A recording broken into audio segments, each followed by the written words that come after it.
तिब्बत अपनी ऑटोनॉमी के लिए चाइना से लड़ रहा है। क्योंकि ये ऊंचे ऊंचे पठार और पर्वतों से भरा हुआ है, इसीलिए इसे रूफ ऑफ द वर्ल्ड कहते हैं। चाइना ने इसे ऑक्युपाई किया है, इसके कई सारे कारण हैं। क्योंकि ये मिनरल से भरा हुआ है, यहाँ पे इतनी सारी लेक्स हैं, रिवर सिस्टम है, इसलिए इसे लार्जेस्ट वाटर टैंक भी कहते हैं। ये एक तरफ से इंडिया से घिरा हुआ है, लद्दाख वाला रीजन, इवन कश्मीर का कुछ पार्ट। एक तरफ नेपाल से घिरा हुआ है, तीसरी तरफ म्यांमार से घिरा हुआ है, और चौथे साइड ये चाइना के साउथ वेस्ट में पड़ता है। चाइना ने इसे ऑफिशियली ऑक्युपाई किया मई 1951 में। अब चाइना तिब्बत को ऑक्युपाई करने के बाद वहां के नेचुरल रिसोर्सेस, एनवायरनमेंट और लोगों को भी एक्सप्लॉइट कर रहा है। अभी हम डिस्कस करेंगे कि चाइना कैसे तिब्बत को इकोनॉमिकली एक्सप्लॉइट कर रहा है। चाइनीज ऑक्युपेशन से पहले तिब्बत में कोई भी इंडस्ट्री नहीं था, सिर्फ एग्रीकल्चर होता था और नोमैडिक प्रैक्टिसेस होते थे। एक ड्राई लैंड होने के कारण यहाँ बहुत सारा वेजिटेशन भी नहीं है, लेकिन ये कई सारे मिनरल्स का स्टोर हाउस है, जैसे radium, boron, lithium, iron, lead, arsenic और भी कई सारे।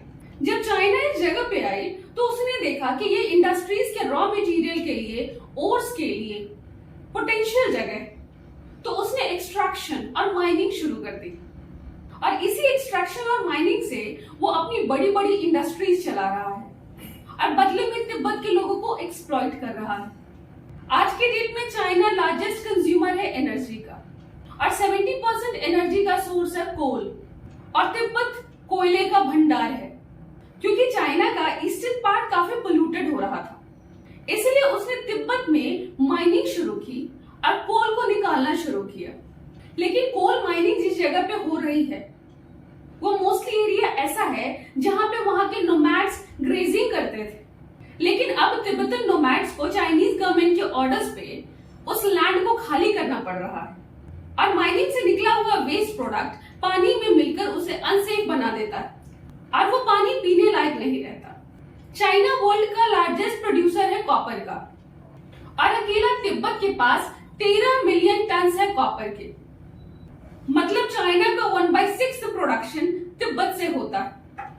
लेकिन प्रॉब्लम ये है कि कॉपर माइंस नदियों के किनारे हैं, और वो जो वेस्ट जनरेट करती है उससे नदियां गंदी हो रही। इस तरह कॉपर माइनिंग भी एनवायरनमेंट को, रिवर सिस्टम को पोल्यूट कर रही है।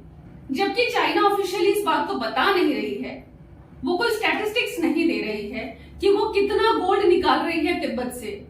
लेकिन रिसर्चर्स बताती हैं कि चाइना गोल्ड माइनिंग कर रही है, और तिब्बत में नदियों के अंदर से मशीन्स यूज करके गोल्ड निकाला जा रहा है, जो चाइनीज लॉ के अकॉर्डिंगली क्राइम है।